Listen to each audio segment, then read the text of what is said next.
Craft matters, in small ways, like how a coffee is brewed, and in not so small ways, like how your money is cared for, which is why for 160 years, UBS has elevated banking to a craft, tailoring unique strategies that combine human expertise with the latest technologies, all happening across 24 time zones and 12 key financial hubs, with you at the heart of it all.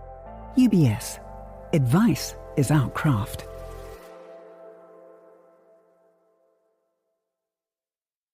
You're listening to The Globalist, first broadcast on the 6th of November 2025 on Monocle Radio. The Globalist, in association with UBS.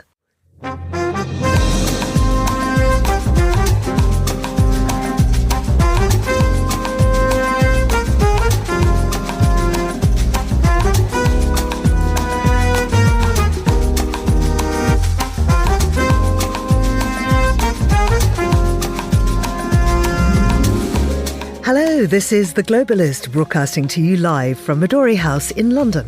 I'm Georgina Godwin.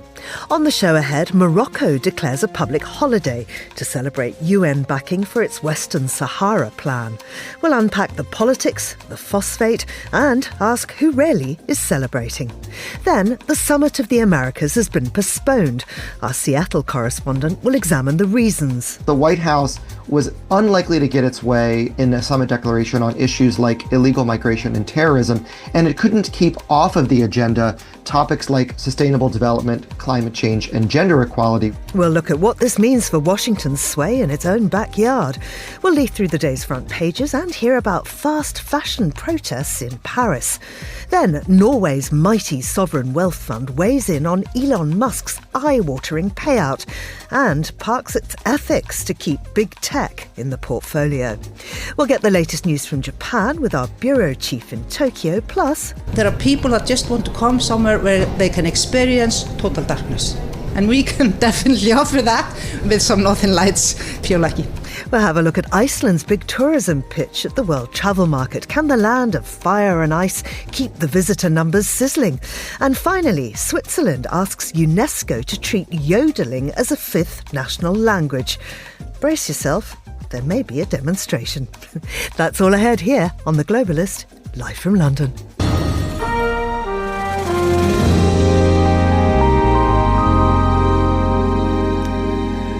First, a look at what else is happening in the news. The US Supreme Court has questioned President Donald Trump's sweeping use of tariffs, a case that could redefine the limits of presidential economic power.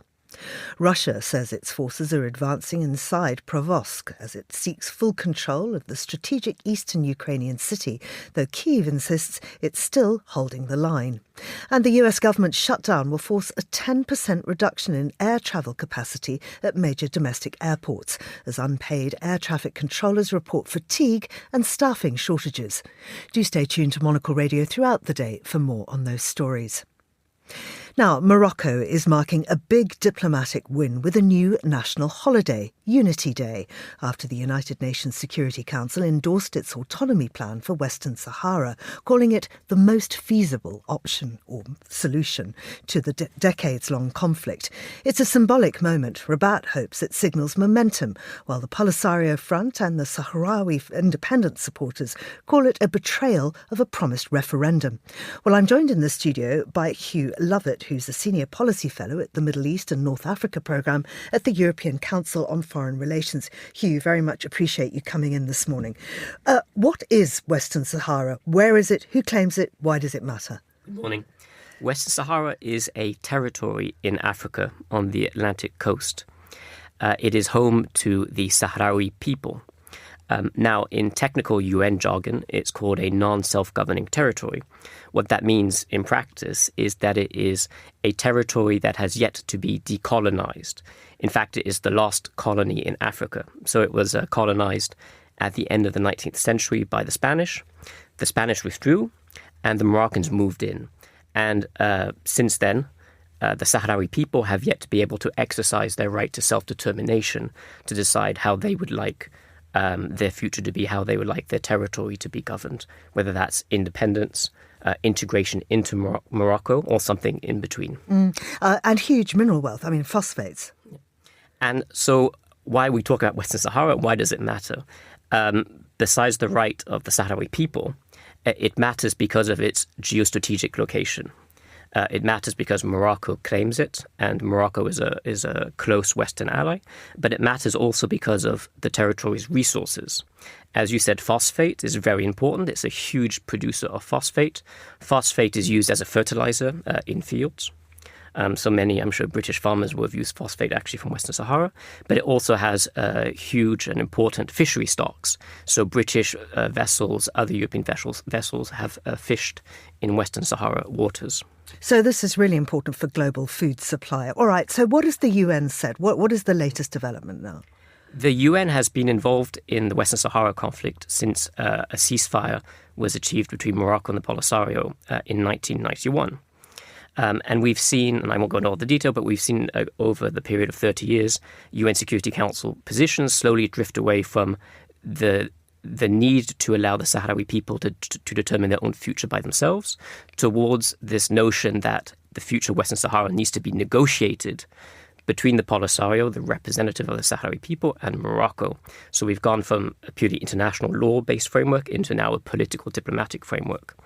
And so last week, when there was a UN Security Council resolution, it was a big shift because the members of the UN Security Council, the UK, France, the US, Russia, and others, said that Western Sahara's future should now be predicated on a plan put forward by Morocco, which is a plan for autonomy under Moroccan sovereignty. So basically what that is saying is the Sahrawi people have the right to determine their own future, so long as that future is under Moroccan sovereignty and governance. So how do the people who live in Western Sahara feel about this?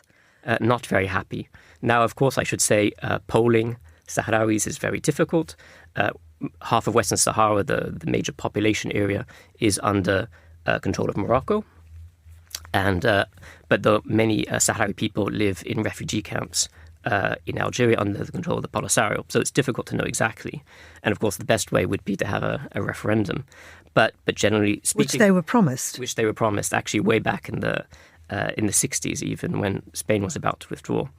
But through my own field research, it's clear that the Sahrawi people remain attached, extremely attached, to the idea, to the hope of an independent state of their own. And so, again, put very frankly, the plan that is being put forward by the UK and others for autonomy is not something that would be supported by the Sahrawi people themselves or the Polisario, that is the party negotiating this. So the UN's backing this. How has international support for Morocco shifted on the issue? International, I should say, Western support for Morocco has always been very strong because of the geostrategic, geopolitical role that Morocco plays. It's an extremely important ally to the UK and others.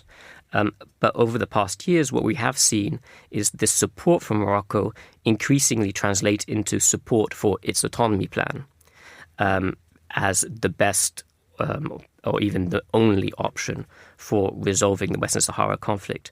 And through that, Morocco hopes to go one step further, which is to secure UK and the UK recognition of its sovereignty over Western Sahara. France has already done that, so has the US, and it hopes now other countries will follow. So Washington's talking of closing its UN mission there. I wonder what dangers that poses on the ground, and also this whole agreement is possibly closing off any meaningful diplomacy. The UN mission is called MINURSO.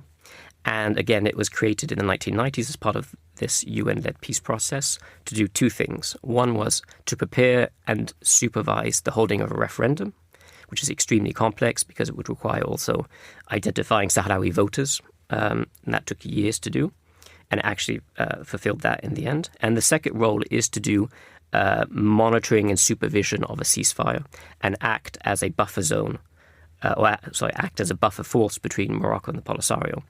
Now, prospects for a referendum have disappeared. The ceasefire collapsed in 2022, and so the Moroccan Polisario are back at war. But MINURSO still acts as this buffer. And so without MINURSO, not only is it more difficult to move forward a political process, but the chances of increased violence on the ground would increase, especially in terms of the possibility that Morocco could be tempted to push further into what is currently a Polisario-controlled area of Western Sahara to the Algerian border. And then in that case, you risk Algeria also intervening more directly. And then you have not just a kind of a more local conflict, you have a regional conflict. And so just to answer your last question very quickly, there are still chances for diplomacy, but that will not work through a zero-sum unilateral approach in trying to enforce a plan on Sahrawis. There is room to negotiate still a compromise deal, but it will require flexibility and pragmatism by the UK and others. So are the Polisario happy to talk? The Polisario will talk, even as they returned to war a few years ago, claiming that the UN-led peace process was going nowhere. They remain open to negotiations.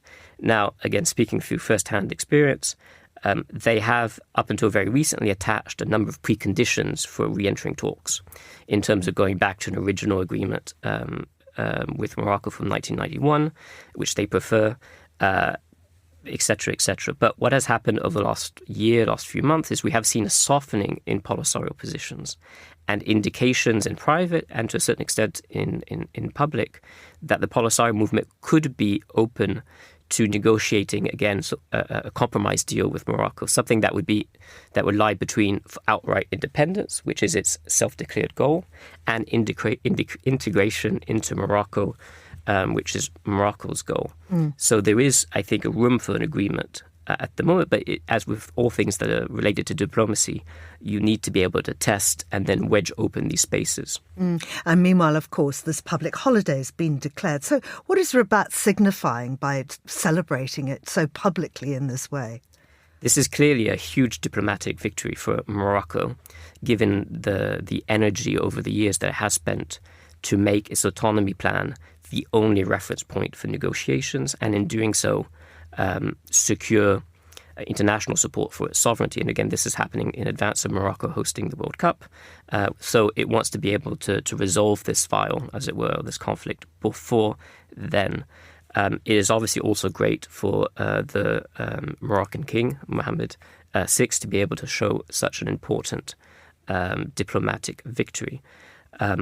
And again, a lot of this is also caught up in the broader tensions between Morocco and Algeria, two longtime rivals.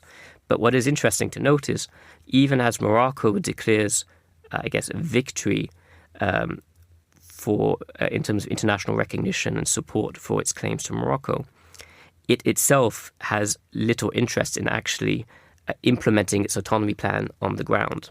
So while internationally it calls for autonomy under its sovereignty in Western Sahara, it is not actually implementing that agreement, which it could do because it has control over it. So I think it shows that the autonomy plan for it is much more of a political foil, something that it can use for other goals. Hugh, thank you very much indeed. That's Hugh Lovett at the European Council of Foreign Relations. And this is The Globalist.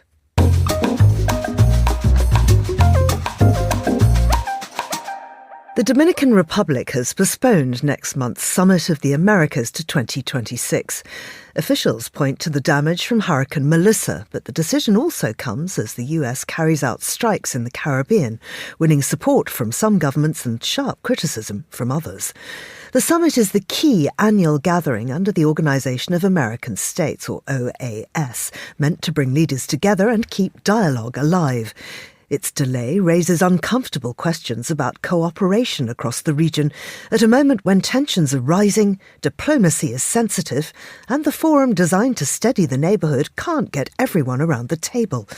Well, Monocle's Seattle correspondent Greg Scruggs was due to attend the summit and has been following preparations closely, speaking with diplomats involved in the discussions. Greg, welcome back to the show. I wonder if you could start by giving us an idea of what the summit is actually meant to achieve. Of course, Georgina. So the Summit of the Americas was established in 1994. It's held every 3 to 4 years, and it's the opportunity for all the heads of state, ideally all of the heads of state, in the Americas to come together and really enhance regional issues. And, there's sharp divisions, right? I mean, from the get-go, whether or not Cuba could attend a gathering hosted by the United States has divided the group from day one. But for the most part, over the years, they've had 9 editions thus far. This would have been the 10th. For the most part, everyone has played ball, but it's gotten tougher over the years. And indeed, the most recent edition, held in 2022 in Los Angeles, it was widely viewed as a failure because the Biden administration excluded not just Cuba, but also Nicaragua and Venezuela. And that then triggered other heads of state like Mexico, Honduras, El Salvador, and Guatemala also to not attend. So what are your sources telling you about why it's been cancelled? Right. I spoke to a Latin American diplomat close to pre-summit negotiations, and he told me that, first of all, the U.S. strikes in the Caribbean off the coast of Venezuela, these alleged drug trafficking boats, almost certainly would have monopolized the conversation and really crowded out any other discussion. It's such a hot button issue right now, going across many fault lines and really raising this issue of essentially the legality and the jurisdiction of the U.S. military to be acting in these international waters. But he also told me that the U.S.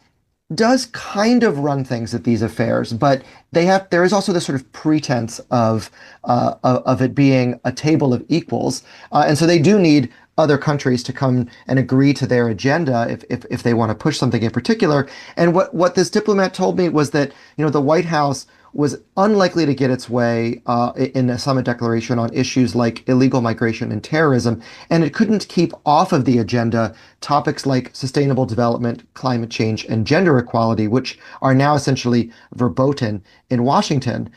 So the U.S., which had backed the Dominican Republic's post bid, was cited as an explicit partner in this decision to postpone until next year. And what are leaders saying publicly about it? Well, the Dominican Foreign Ministry, they put out this statement, this sort of profound differences that currently hinder productive dialogue in the Americas. It's mostly been met with a muted, I think, a bit of a sigh of relief that it could have been a bit of an ugly dust-up if it had gone as planned next month. Greg, what does this say then about relations across the Americas right now? Well, it is an interesting time. I mean, there are a number of key elections coming up. Chile goes to the polls quite soon. Peru also has a big election in April of next year. And, we have seen this swing to the right in some contexts.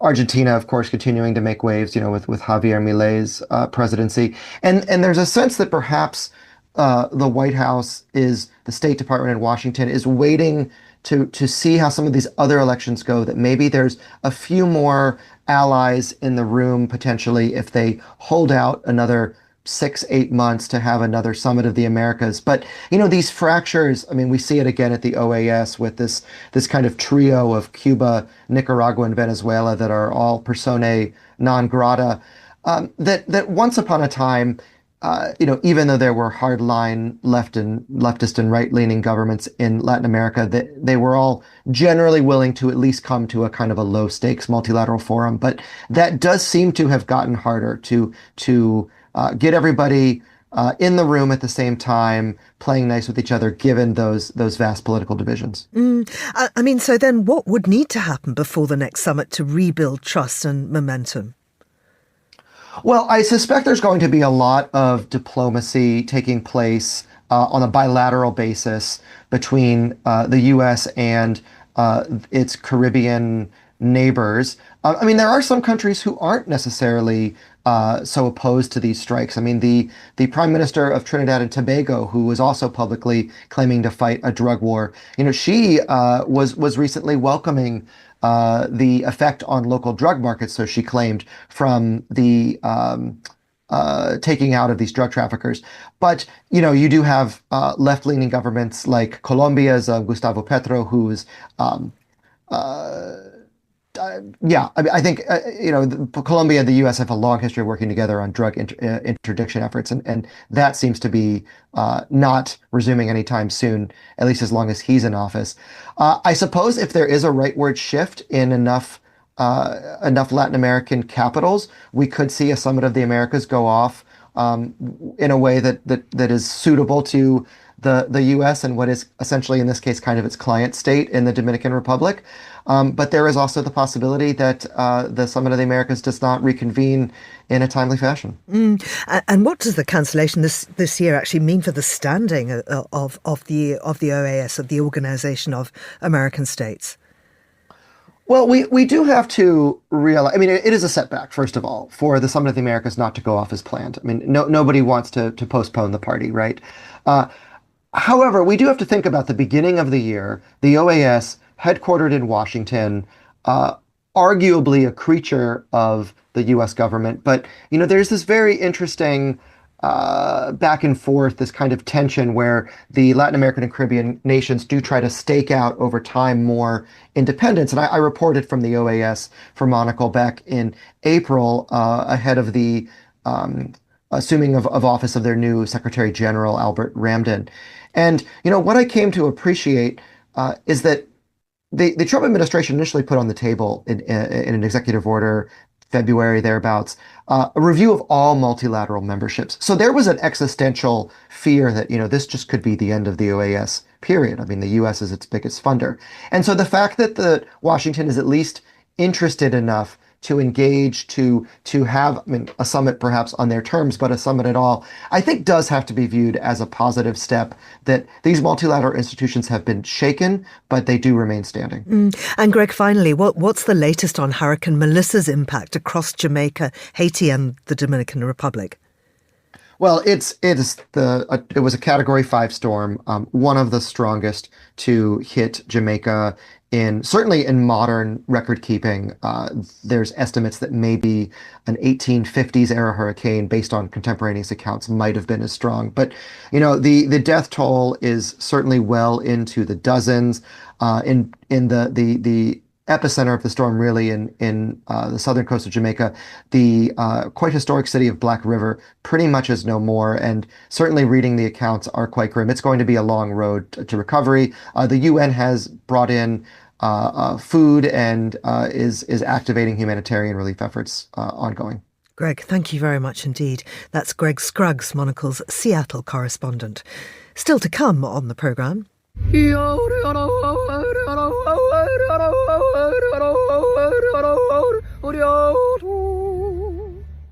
Quite so. Do you speak Yodel? Switzerland wants it to be considered the 5th national language.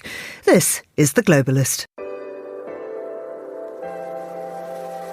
Craft is a matter of perspective, a unique outlook, an obsessive attention to detail.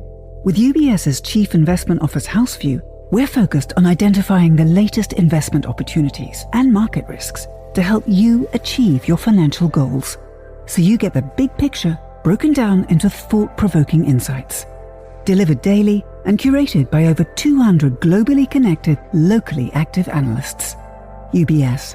Banking is our craft.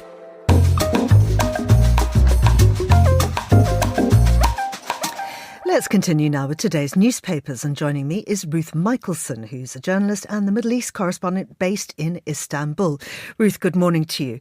Woman gets groped. So what? Why is it making front page news? It happens multiple times a day. Right. Well, when that woman is the Mexican president, Claudia Sheinbaum, who was groped in public in between meetings by a man that she has described as being publicly drunk, and then video of the incident went viral. So the Mexican president is responding to this in a public way and saying, if this happens to the president, where does that leave all the young women in our country? She gave a speech talking about what she did next, talking about why she pressed charges against the man. And she said, no man has the right to abuse a woman's personal space. Yeah, absolutely. But what about her security detail?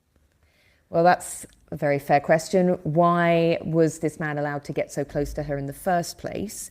That is certainly a question being asked in the press in Mexico by Reuters.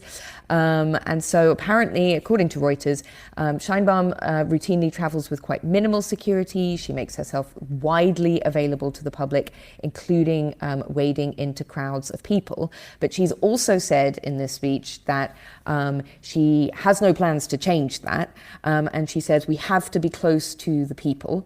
And there's details about how this incident happened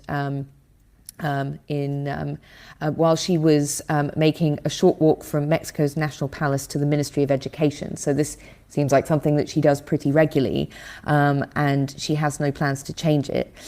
She's also lashed out at one particular Mexican newspaper for publishing pictures of the man who was groping her, and she has called it a re-victimization and said that she is waiting for an apology from that newspaper. Let's move on to New York, where there's been joy at Zohran Mamdani being elected as the first Muslim and South Asian mayor of the city. We're looking at reactions around the world here, and largely you're very, very happy. Yes, this is something that's getting a lot of attention, particularly here in Turkey. There's coverage of this in the state news outlet Anadolu. It was front and center on the Anadolu website when I looked late last night, still late into the evening. And outlets like T24, which has a profile of Zohran Mamdani's wife, Rama Douaji, who is of Syrian descent, born in the US. And I think part of the reason that it's getting so much interest, at least here in Turkey, is because there was quite a famous corruption scandal surrounding the current mayor of New York, Eric Adams, and the Turkish national airline, Turkish Airlines, that he was taking free flights. And so there is this big connection between Turkey and what happens in New York. But the joy that we're seeing about Mamdani's election, there's an amazing piece in Al Jazeera, for example, talking about reactions in Uganda, where Mamdani was born. And, you know, basically young people saying that they feel that his success is something because they are facing an extremely repressive political climate. They're quoting a 38-year-old opposition leader saying that Mamdani's success inspires us.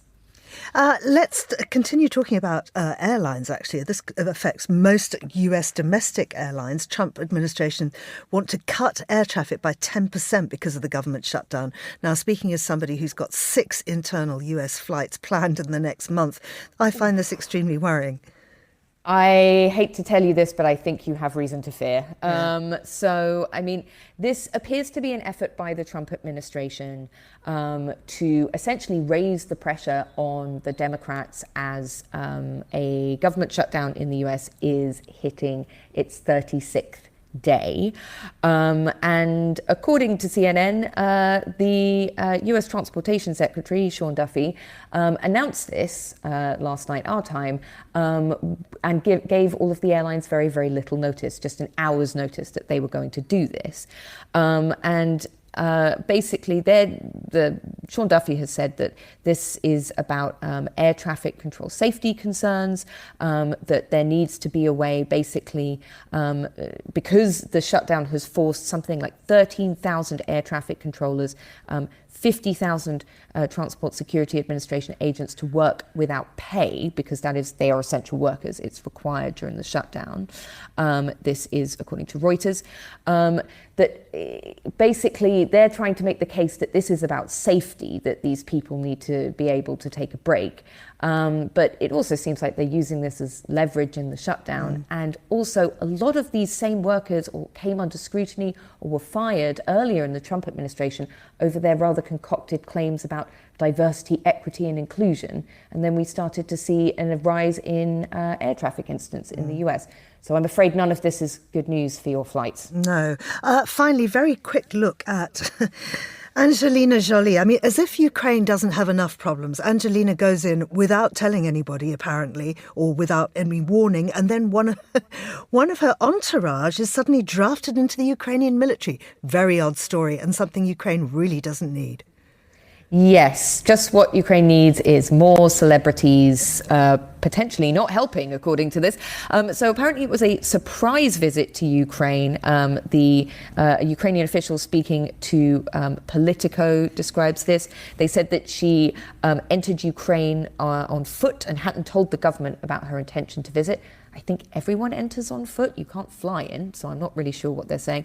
But anyway, they while driving near a checkpoint, it seems that Angelina Jolie's driver was unable to provide certain documents to show that he should not be conscripted into the Ukrainian military, was drafted into military service and seized when he couldn't produce the documents, handed over to the local draft board, according to the site Medusa. And apparently there is a video on Telegram showing Jolie arriving at the enlistment center. So they say reportedly to help him. I assume they mean to try and jailbreak him out of the enlistment center. It's not really the PR that she or the Ukrainian government wanted from this visit. I'm quite sure not. Ruth, thank you very much indeed. That's Ruth Michelson there, Middle East correspondent, speaking to us from Istanbul. You're with The Globalist on Monocle Radio.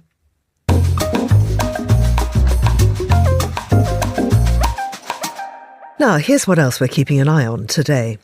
The US Supreme Court has cast doubt on President Donald Trump's broad use of emergency powers to impose global tariffs, with several justices questioning whether he's overstepped constitutional limits on taxation and trade. Billions of dollars in tariff revenue and the future scope of presidential authority are at stake in what could become a defining ruling on executive power. Russia claims to be advancing north through Pokrovsk in eastern Ukraine in its latest push to capture the city, but Ukrainian forces say they are continuing to resist and prevent full encirclement. Moscow views Pokrovsk as a key gateway to taking the rest of the Donbas region, which would mark its most significant territorial gain since Advika's fall. And the US government shutdown is forcing the cancellation of thousands of flights as air traffic controllers work without pay and report mounting fatigue.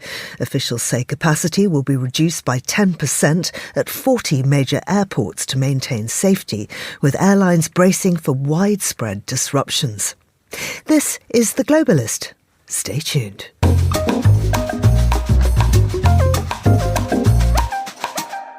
Now for a look behind the headlines. Here's Monocle's Simon Bouvier, the protests for the launch of fast fashion brand Shein in Paris. Chinese fast fashion giant Shein opened its very first permanent retail location yesterday, a shop-in-shop dedicated to clothes inside the historic Parisian department store BHV. The atmosphere outside the department store on Wednesday was tense, but customers did show up. I witnessed hundreds standing in line outside to access the Shein shop, swarmed by journalists from across the country and around the world.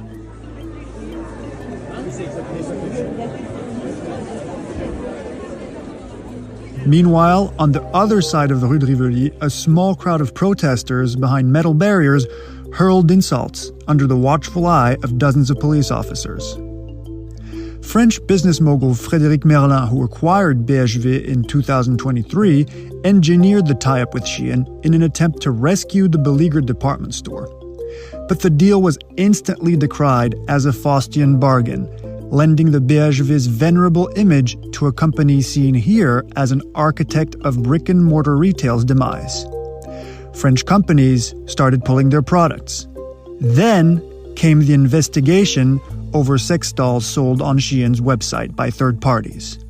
Over the weekend, it was revealed that revolting sex toys in the likeness of small children, illegal in France, were available for purchase on Shein's online retail platform. Though they were quickly withdrawn and the company says it has temporarily banned all third-party vendors from selling in France on its platform, French Prime Minister Sébastien Lecornu announced it would be banned within days and until, quote, all of its contents are at last proven to be compliant with our laws. It is often said that there is no such thing as bad publicity, Shein and BHV are about to find out whether that is true in France today or if their partnership will go down as one of the most ill-advised business moves in recent memory. That was Monocle's Simon Bouvier, and for more, you can sign up to our daily newsletter, The Monocle Minute. Head over to monocle.com/minute. This is The Globalist.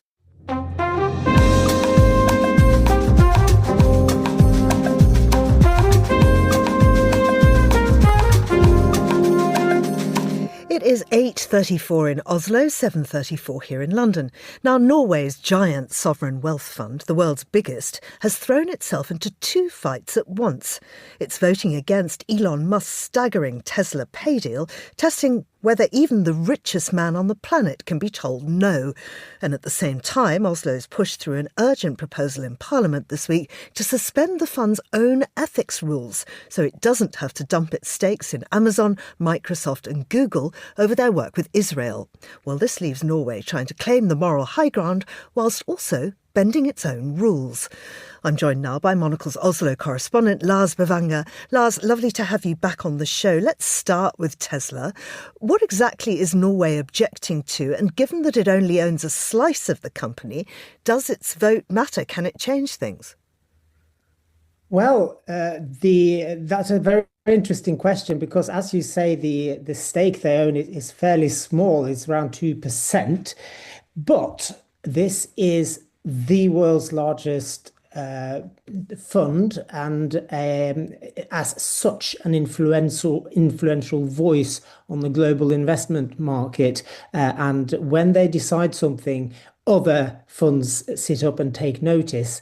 And we've seen in the past that when they have voted against pay packages like this, for instance, for Apple CEO Tim Cook, the board has taken a different decision and blocked the pay package. So it is listened to, and it does swing a big hammer, even though the actual share in Tesla is relatively small. Let's go to the Israel decision. So Norway's paused its ethics rules to avoid selling off Amazon and Microsoft and Alphabet shares. Unpack that for us. Is it unusual? Yeah, this is unusual. So the ethics fund has been in place for a long time, and this is an independent committee of people who are monitoring all the investments that the fund itself is doing. Now, the fund, it's important to say, is politically independent. It is managed by the Central Bank of Norway. The government and Parliament has some indicators of what they would like the fund to disinvest from or not invest in, for instance, nuclear weaponry, tobacco, things like this. Now, the ethics fund has been maybe responding a little bit to political pressure lately, especially over Israel. And now that the UN has said that the three US tech giants, Amazon, Microsoft and Alphabet, Google's parent company, are very heavily involved in Israel's warfare in Gaza by providing their technology there. The fear now from the Norwegian government has been that the fund might disinvest in these three. Now, that would be important, but very serious, because three tech giants make up more than 15% of the fund's equity holdings, and divesting from these three could harm the fund's standing and threaten Norway's welfare state, because the fund contributes to about a quarter of Norway's annual budget. And Lars, finally, there's also talk of more investment in defence companies, including firms linked to nuclear programmes. How realistic is that? And what does this tell us about Norway's ambitions as a hard-nosed geopolitical player? I mean, is it standing up for standards or admitting that when politics and profits clash, profits still win? Well, critics will say that, and there've been quite a lot of criticism coming out from politicians, both opposition but also political parties that are lending the governing Labour Party their support in Parliament. Some have said that this decision by Stoltenberg, Finance Minister Jens Stoltenberg, former NATO Secretary General, of course, to basically pause the ethics fund is giving a blank check to anyone who to do anything and still be. Have the fund as an investor. Now, Stoltenberg has said that they must consider to invest in the likes of Boeing, Airbus, Lockheed Martin, because they are Norway enjoys the nuclear umbrella of the Western Defence Alliance. So it would be problematic, as he put it, to not invest in these companies that obviously are doing a lot of other things apart from contributing to the making of nuclear weaponry. But yeah, it is a paradox, you could say, and it's going to be a difficult one for the Labour government to push through, I think, in Parliament. Lars, thank you very much indeed. That's Lars Bevanga, Monocle's Oslo correspondent. And this is Monocle Radio.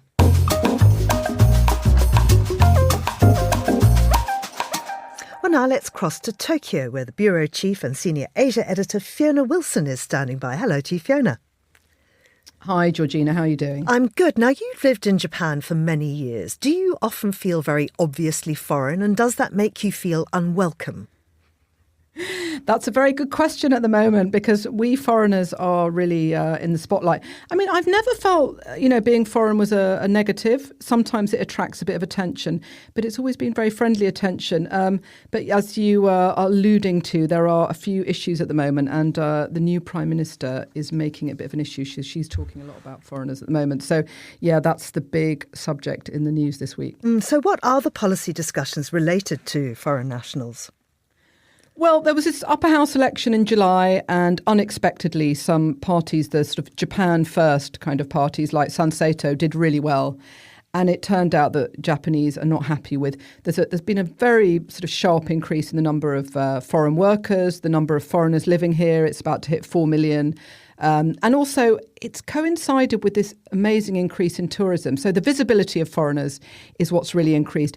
And there's a sort of resentment. It's not just about people who live here. It's about general behaviour of people who are not Japanese. So sometimes it can get a bit muddied, but Takaichi has been, looking at this policy, and she's really trying to keep these conservative voters happy. And she's now in a coalition with the Japan Innovation Party, who are themselves not very foreign friendly. They would like to set a sort of ceiling on the number of foreigners who can live in Japan. Now, she didn't go that far, but she has said she's going to tighten the rules. So people who overstay their visas, people who don't pay their pension and health insurance contributions, people who break the law, they're going to be cracking down much more on those people. So what she's saying is, look, we know we need foreigners, we welcome tourism, and we need foreign labour, but we don't want people who are breaking the law. Let's talk about bears, so prevalent that actually official forces have been brought in. I know, this story, you sort of think, really, Japan, bears? But it's become a bit of a crisis this year. Obviously Japan has this big population of bears. They're not endangered. And in the north of Japan, they are rather running amok. And the SDF, the ground self-defense forces, in fact, have had to be called into Akita. This is a northern prefecture. Bear attacks are record numbers this year. They're going to be a record number probably at the end of the year. So the self-defense forces have come into Akita, a very rural prefecture, to help with setting traps and, bears that are causing trouble trying to catch them. There have been so many sightings, and it seems that the bears they're foraging. They're looking for food before hibernation, and they love apples. These northern prefectures are big on apples. They're tucking into these apple orchards just as they're about to be harvested. And persimmons is the other thing, which is in season now in Japan. And they're looking for food before the winter. And yeah, it's become a big issue this year. I can speak from personal experience. My son's hiking trip was cancelled because of bear anxiety.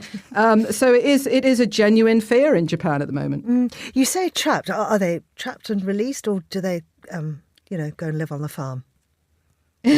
Well, I mean, I don't think they're going to actually catch that many, to be honest. And they're not authorised to kill the bears. So they're not using firearms to kill them. It's a rather touching story. They're relying on bear spray, bear repellent spray. So good luck with that. That's for deterrence and protection, apparently. So great faith in the bear spray. And people who go hiking, they're all waving bear spray and these little bells that frighten them off. I think bears are not generally looking for trouble. If they're caught unexpectedly or they're with their little ones, they do potentially attack. But when they do, there have been several people have been killed this year. And, I was just reading about a woman who was foraging for mushrooms in Akita, and she was found having been attacked by a bear and she had died. So, it's a sort of fascinating side of Japan that maybe people don't know that much about. Fiona, thank you very much indeed. That's Fiona Wilson there, speaking to us from our Tokyo bureau. This is The Globalist on Monocle Radio.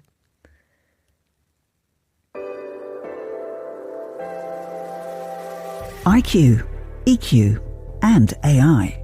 3 components key to the craft of innovation at UBS. Because to stay ahead in a rapidly evolving age, you need a partner with decades of experience, endless passion for the work, and a finger on the pulse of leading technologies, bridging human expertise with artificial intelligence, all to elevate you. UBS. Banking is our craft.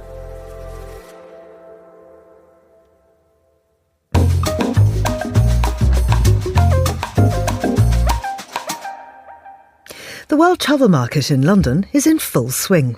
The 3-day event is expected to draw over 46,000 participants and 4,000 exhibitors from 180 countries.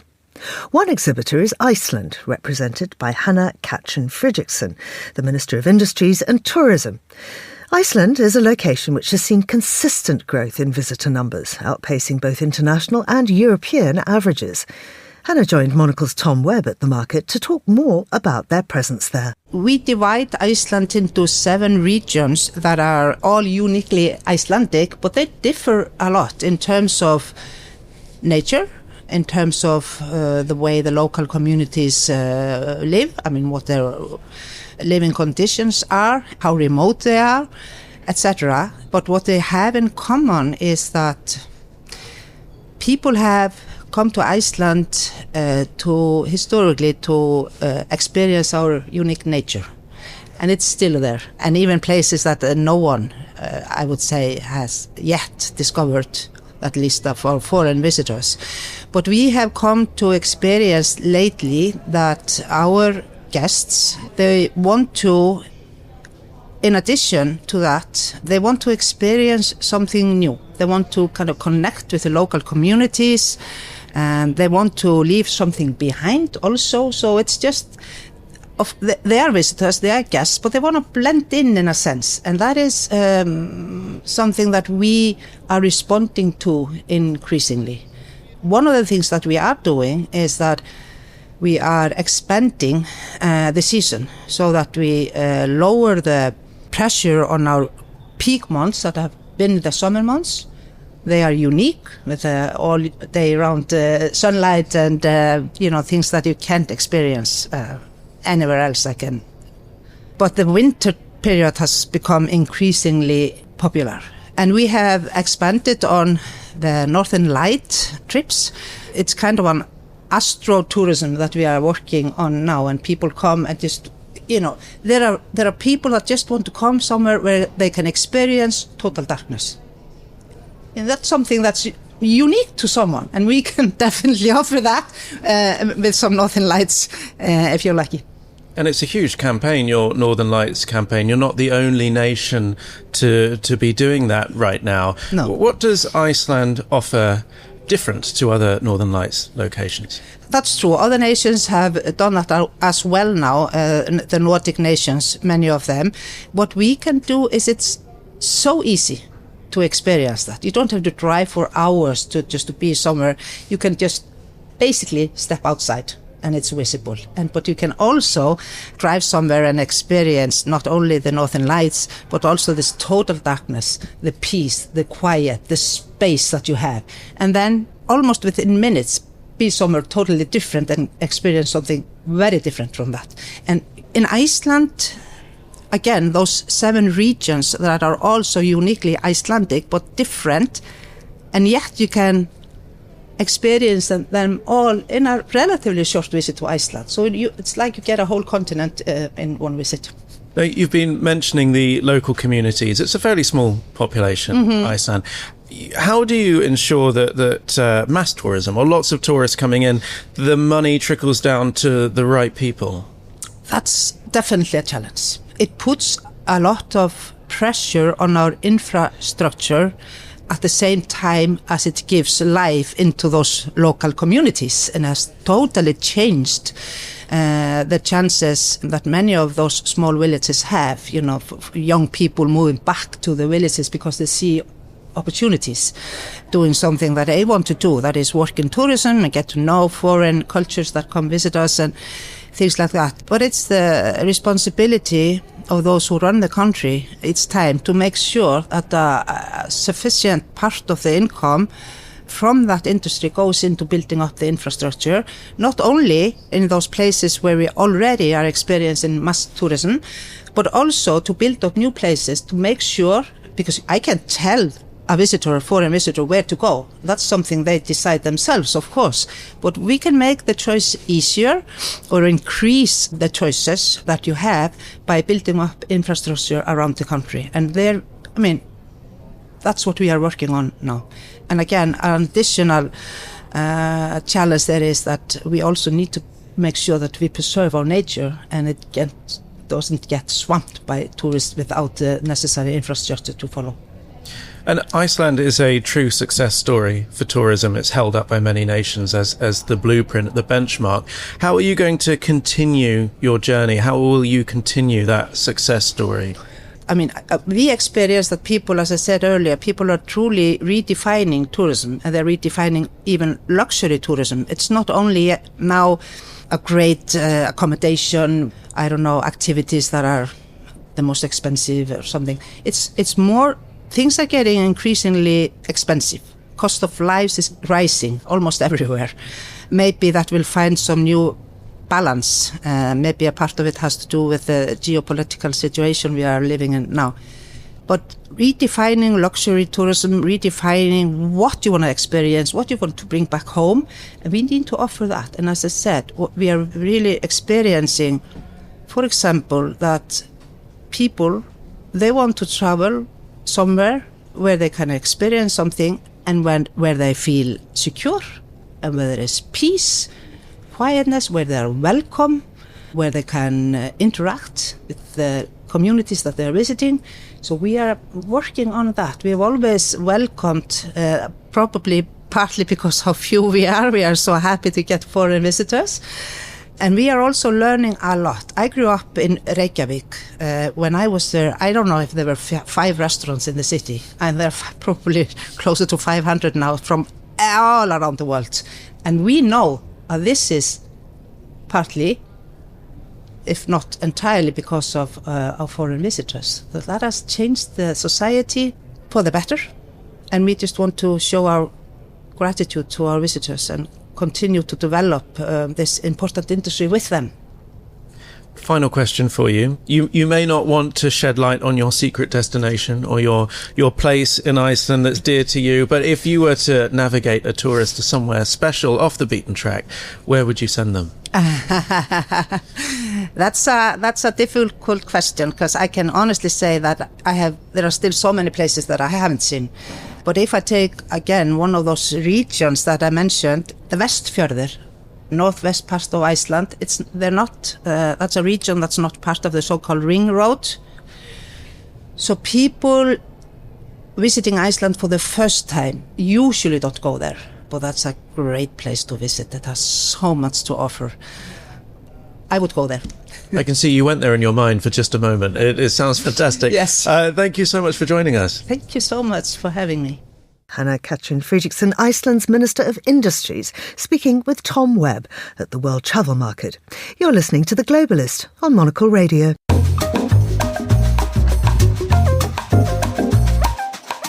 And finally today to the Swiss Alps, or at least to our Zurich studios. Switzerland is campaigning for yodeling to be added to UNESCO's list of intangible cultural heritage. Officials say it's so central to national identity that it should be considered the country's fifth language, up there with German, French, Italian and Romansh. Well, I'm joined now from our Zurich studio by Juliet Lindley, journalist, broadcaster and Monocle regular in Switzerland. Juliet, don't laugh at me, but what actually is yodeling? Aha, define yodeling. Can we call it like a long-distance form of singing, really, whereby the yodeler makes sort of repeated rapid changes in his or her pitch that can carry across peaks and valleys across the Alps of Switzerland.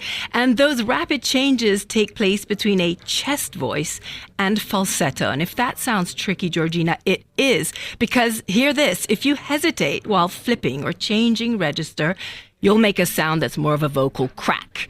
The secret, I'm told, is to be relaxed and to have a solid airflow so that you don't strain to push that flip and end up with a crack. But anyway, Georgina, historically, what is yodeling? What was it? How did it come about? Well, it was a long-distance language for cowherds in the Swiss Alps. And you had short yodels that meant sort of time for lunch, or I'm nearby. And I mean, obviously, Georgina, I've been interviewing quite a few cowherds for this show, as you can tell. But then over time, yodels took on sort of a more sentimental value. They became joyful cries expressing love for nature and for home. And they serve as jolly songs for community gatherings. So, I mean, is it woven into everyday culture? How many active yodelers are there, really? Well, to say it's woven into everyday culture you'd imagine everyone's just wandering down Dufourstrasse outside the Monocle Cafe, yodeling at each other. No, I mean, let's be serious. The official number is that there are 12,000 yodelers in Switzerland, most of them proud members of Switzerland's nearly 800 yodel clubs or yodel groups.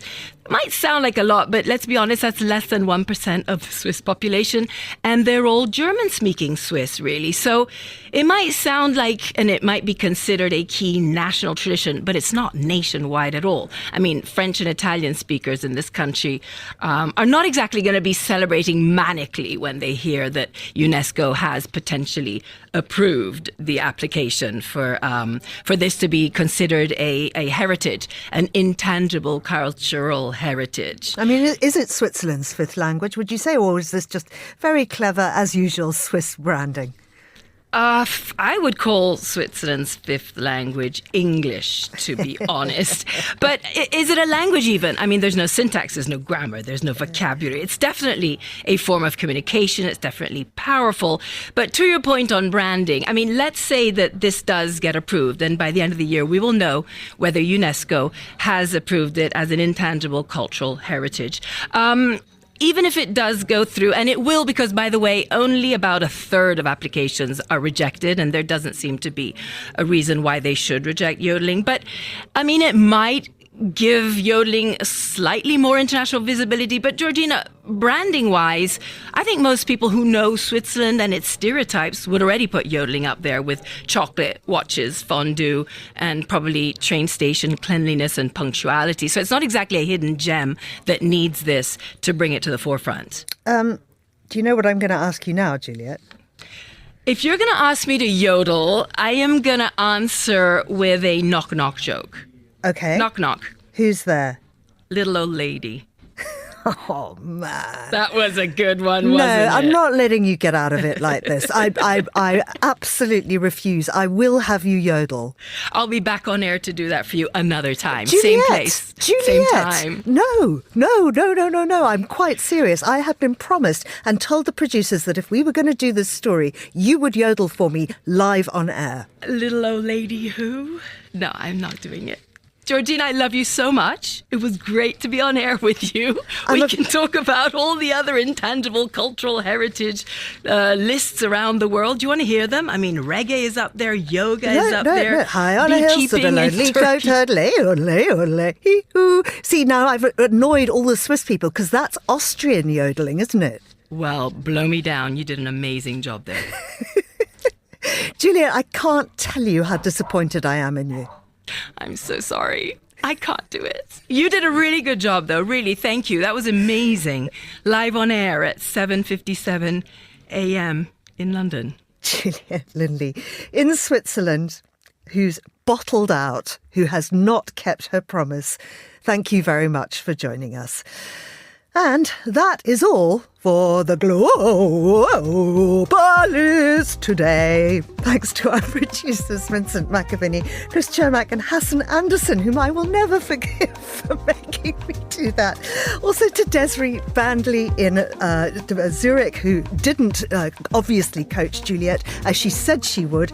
To our researcher Joanna Mosa and our studio manager Christy O'Grady in London, with assistance from Laura Kramer in Zurich.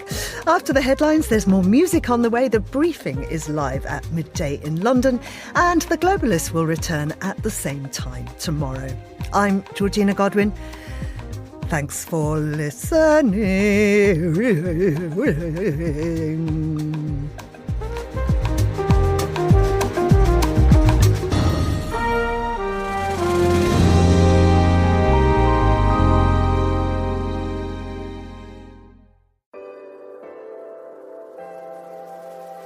With UBS, you have a truly global partner, incorporating new technologies, innovative approaches, and unexpected opportunities, leading you to insights that help answer the questions that matter, delivered with passion, care, and unmatched expertise. Because it's about rising with the dawn each day, knowing that we can do even better. That's what banking is to us. Not just work, but a craft. UBS. Advice is our craft.